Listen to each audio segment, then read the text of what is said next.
Parents of primary school children in Bradford who are being affected more by the pollution in their area because of COVID are now doing their own research into the air quality in the area. Our Home Affairs correspondent Darshana Soni went to meet them.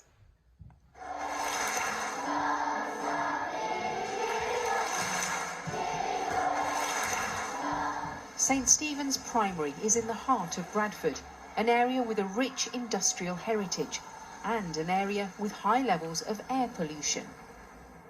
What the monitor does, it measures how much air pollution is in the air. Air pollution comes from cars and when fossil fuels are burned. Right. Haider Khan from Year 6 is taking part in an experiment to measure how many particles he's exposed to on his daily commute. So this is collecting all the data? Yes. The school is on a busy main road and surrounded by factories. Over there, the smoke just coming out of those chimneys and then puffing out the grey, horrible smoke. And sometimes I feel a little bit scared about it because if that amount of pollution is getting in my lungs, that could be really damaging. And it's the damage to their lungs that worries the head teacher here. The school is one of 12 taking part in the study, led by the research group Born in Bradford. Nitrogen oxide and CO2 levels are very high. Monitors installed in the classrooms show a recent rise in pollution levels, inadvertently caused, believes Paul Urry, by government guidelines on COVID. So the government guidelines are all about ventilation? Yeah, so throughout the day we keep the windows open, and our intention is to do that throughout the whole of winter as well, to improve the ventilation throughout school. The challenge that we face is that we know air quality outside is not as good. So you open the window to let COVID out, but then you're letting all the air pollution in? Yes, it's trying to find the right balance, really. Poor air quality has also been linked to health inequalities. Of the schools affected by air pollution, a massive 85% are pupils from poorer neighbourhoods. And it's these children who face a whole host of health risks that could potentially impact the rest of their lives. Because air pollution can stunt the growth of children's lungs.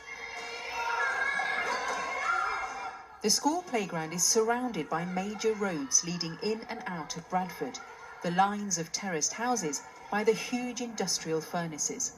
As in many cities, the poor air quality is costing the NHS millions of pounds a year.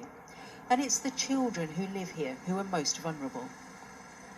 At the developmental stage, the kids that are coming out of primary school, that's when they're most susceptible, most vulnerable to the effects of air pollution. Studies around here have shown that a third of the kids in the primary schools with asthma, a third of it is due to air pollution. A third? Yeah. Dr. Jim McQuaid and his team will analyse the data that the school collects. Next year, Bradford and several other councils will introduce clean air zones to try to reduce emissions. But will the government-funded zones impact health inequalities? With poverty, we're finding that in the deprived neighbourhoods, there's higher levels of pollution. They tend to be, you think about geographically where they are on cities, across the nation. More affluent areas, they're the ones getting electric vehicles. You can see there's a sort of spiral associated with it. Whose parents or grandparents have a car? And how many of those cars are electric? No. Oh. St Stephen's is training its students to become citizen scientists, and they're already seeing benefits, with some children trying to choose different routes home to avoid the most congested areas. Whenever I'm walking past a factory and I've got asthma, I likely decide to cover my face because I know that if I breathe it in, then I have asthma and I don't like it. I've learned that pollution doesn't always come from cars. It can always come from trains and factories as well.